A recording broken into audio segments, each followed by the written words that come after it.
Allahumma salli ala Sayyidina Muhammad.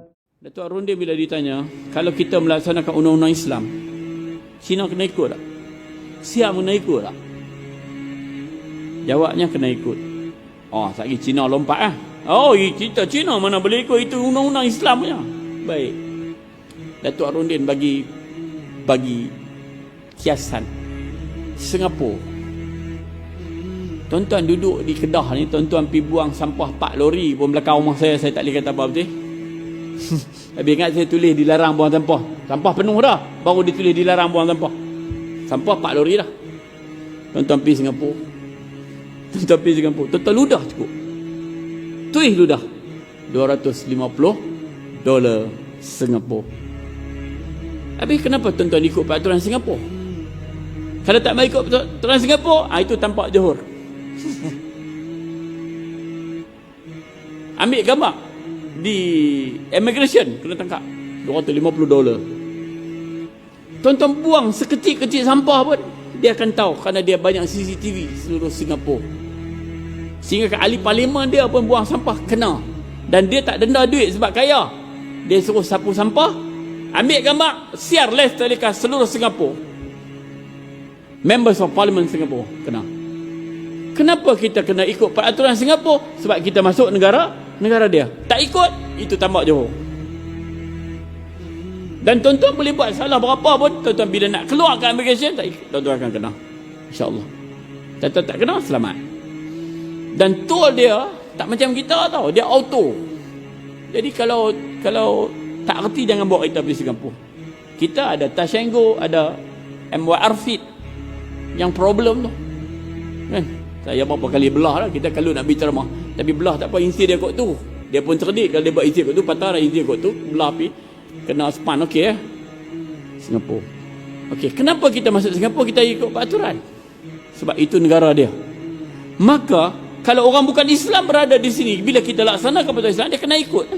Sebab peraturan baik. Kita tak boleh marah Singapura sebab peraturan dibuat, peraturan kebersihan, peraturan yang baik. Maka kita laksanakan peraturan Islam. Peraturan Islam baik. Cuba tuan-tuan bagi tahu apa yang satu benda yang Islam kata baik tapi benda tu tak baik. Maka pernah berlaku zaman Rasulullah, nak ceritanya peraturan Islam ni sangat baik, tapi dah kita tak faham, kita tak mau ikut. Berlaku satu pembunuhan. Satu orang bunuh, satu orang dia lari. Bila dia lari, geng ni balik, geng masjid tak tengok, oh ada orang kena bunuh. Geng masjid nak pergi tolong. Pergi tolong, Inspektor Sahab mai. Hang bunuh. Hang pegang pisau. Dah aku pegang pisau nak cabut, bukan nak bunuh. Orang lain yang bunuh. Tak. Hang. Kami semua nampak saksi, hang yang buat. Dihadapkan ke depan Rasulullah. Bila dihadapkan ke depan Rasulullah, saksi kata memang kami nampak dia yang pegang pisau. Kan? Tengok di pisau pun cap jari dia. Rasulullah kata kalau begitu laksanakanlah hukum bunuh balas. Segera, as soon as possible. Islam tak mau tangguh lama-lama. Kalau tangguh sampai 10 tahun, hakim tanya, ustaz kena tumbuk belah mana? Duk, belah mana tahu? Bini pun bunuh aloe vera saya 2 kali, hilang dah. Right off ke? Segera Islam. Tengah nak hukum, kawan Umar, kawan hak lari tadi, dia pergi kena tarik dia main. Rasulullah, saya bunuh. Jangan-jangan dia ni naya di dalam masjid. Saya yang bunuh Rasulullah. Saya lepas bunuh, saya lari, dia main tudung, dia kena. Agak-agak apa jawapan Rasulullah? Rasulullah kata, tadi kamu membunuh satu nyawa, kamu bersalah. Sekarang dengan pengakuan kamu telah menyelamatkan satu nyawa yang tidak bersalah, kamu dibebaskan. Saya ingat kalau kapal Sing ada pun dia setuju. Ada lagi cerita, nak cerita peraturan Islam ni kalau kita buat bagus.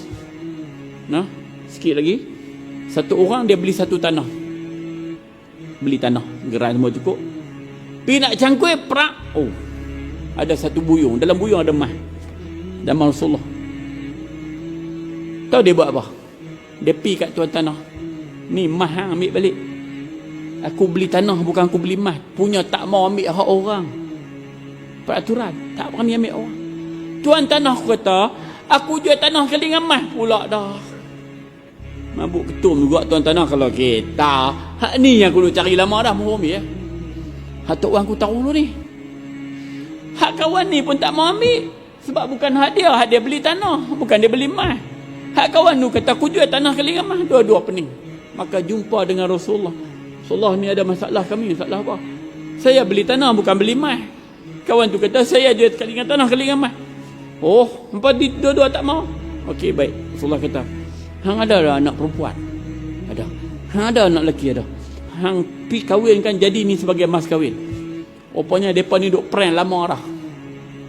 Pucuk dicerita ulam datang. Betul tak? Dia noh. Duk prank lama dah pi nikah. Hak perempuan dia bang, ayah oi kami boleh menikah pun syok dah. Mah ni kami tak mau lah. Tak mau pula dah. Nampak? Peraturan, takut ambil orang. Haram. Dididik oleh Rasulullah. Sebab peraturan ni bahaya. Kalau kena. Lepas tu menghadap Rasulullah balik. Rasulullah, mah ni tak selesai. Unfinished business tak selesai masalah ni. Dia pun tak mau ambil tu. Bagi ke anak pun anak tak mau ambil. Dia boleh menikah seronok tengah lah. Pun tak mau ambil ke. Maka Rasulullah kata ginilah. Lah ni hampa hagih. Semua pakat dapat. Semua dapat. Kau ni dapat. Pak mentua dapat. Menantu dapat. Semua dapat. Kan cantik. Tak ada dalam hati pun. Inilah peraturan Islam. Yang Brunei dah buat dah. Penal Code Syar'i bila Brunei lancarkan pada 2014. 21 Oktober. Saya masih ingat tarikh tu. 99 telaga minyak Brunei muncul di dataran. Dan lagi kaya Brunei. Walaupun Sultan dia mempunyai kereta mewah yang manusia, individu yang punya kereta mewah yang terbanyak di dunia. Dia ada lebih kurang 7 ke 8 ribu kereta mewah di dunia. Ferrari saja penuh. Bugatti Veyron datang apa saya tak nak sebut dah. Kita hak kata sebut kancil Myvi gitu lah. Tapi tak apa, dia melaksanakan peraturan Allah. Pada tuan-tuan di Brunei di perkampungan Sungai Bunga. Sungai Bunga ni kampung atas hayak. Dia masih kekalkan kampung atas hayak. Dia ganti daripada kayu, dia buat batu. Kos untuk buat tu kalau duit Malaysia 1.2 million. Dia bagi, dia minta rakyat dia bayar hanya sebulan $250 Brunei. Dan alhamdulillah, saya jumpa dengan duta yang pernah bekerja seluruh dunia. Akhirnya dia menjadi duta di Brunei. Dia pergi High Commission. Sebab dia di bawah negara British. Dia kata, Ustaz, saya bolehlah sebut kat Ustaz, Brunei ialah the silent and the secure place in the world. Brunei adalah tempat yang sangat selamat dan sangat sunyi dalam dunia. Sebab dia ada kata dah, sana tidak ada pelacur. Minta maaf tuan-tuan, kadang-kadang di luar tanah haram Mekah pun ada pelacur. Minta maaf. Di Madinah, Jeddah, itu saya sebut lah. Kalau di Jeddah, di Riyadh ni saya cakap Brunei tak ada. Brunei tidak jual arak. Nak minum arak pergi Limbang. Limbang tu Malaysia lah. Baru ni Taman Datuk Najib dia buat satu jambatan besar, penuh kereta tengok. Buat apa? Pergi tunggu arak. Brunei no. Pukul 10 dah tutup. Bandar Seri Begawan, pukul 10 dah silent. Daripada Bandar Seri Begawan untuk kita pergi cop pasport di Limbang, Sabah 30 minit. Jadi kita pergi duduk Brunei boring, kita keluar pergi Limbang, pergi Miri, pergi Pontianak, patah balik masuk Brunei. Sebab bila melaksanakan peraturan Allah. Sebab itu kena ikut syariat. Korban kena ikut syariat.